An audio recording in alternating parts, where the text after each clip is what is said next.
Hi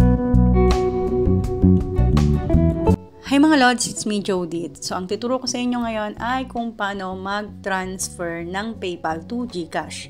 So let's start. So ito yung aking PayPal account. So ang unang gagawin ay ililink muna siya sa GCash. So punta tayo sa GCash. So dito sa GCash, hindi naman kailangan nakapangalan siya ng iyong PayPal account. So as long as verified lang ata siya ay tinatanggap na. So, itong GCash ko at PayPal ko ay hindi siya magkaparehas ng pangalan pero tinanggap naman siya.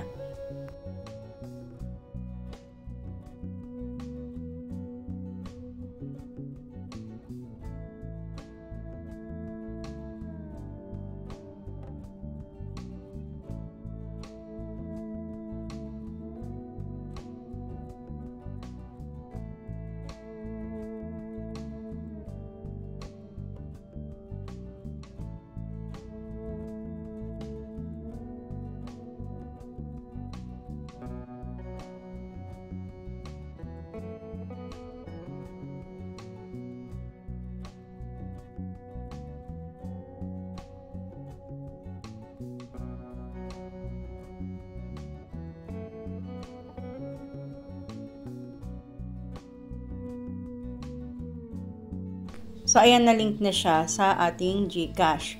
So, pwede mo na siyang i-transfer dito sa GCash ang laman ng iyong PayPal. So, bago mo siya i-transfer, siguraduhin mo muna na ang iyong PayPal balance ay naka-peso. So, kung hindi pa siya naka-peso, like naka-dollar siya or naka-ibang currency siya, so, i-convert mo muna siya into peso. So, ituturo ko sa inyo kung paano.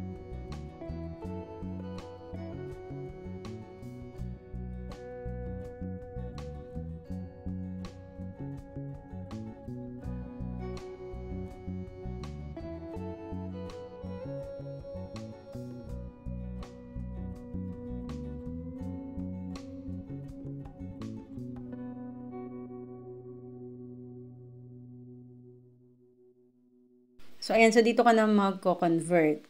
So, as you can see, pag pinindot ko to, may lumalabas current currency kasi ito na, nakapeso na sa akin. So, yan. Pag pinindot mo yan, so, ayan, pwede mo siyang i-convert. So, pipili ka na dyan. Kunyari, naka-dollar yung sa'yo, tapos pag pinindot mo yung tatlong dot, yan, pwede mo na siyang i-convert. So, yung akin kasi naka-peso, so, i-convert ko siya kunwari sa dollar. So, kayo naman, kung naka-dollar yung sa'yo, so, dahil gusto mo nga siyang i-peso, so ang pipiliin mo ay peso.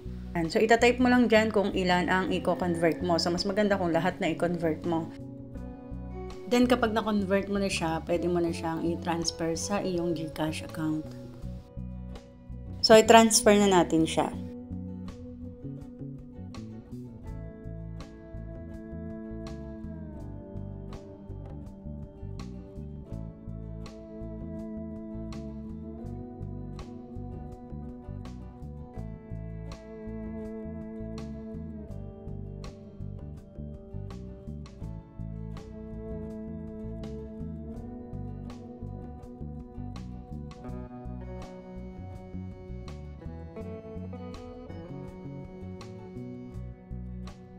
So, dito meron siyang fee. So, depende siya kung magkano ang iyong ita-transfer.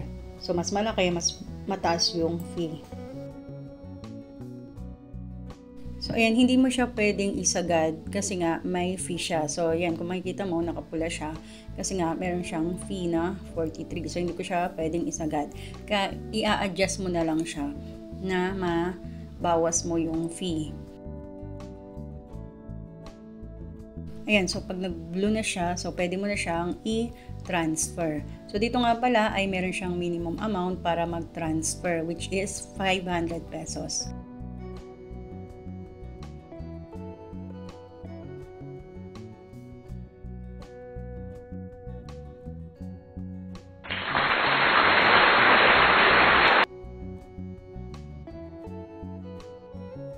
So, ayan, nalipat na natin siya sa ating GCash account. So, ayan mga Lods, I hope na nakatulong and please subscribe!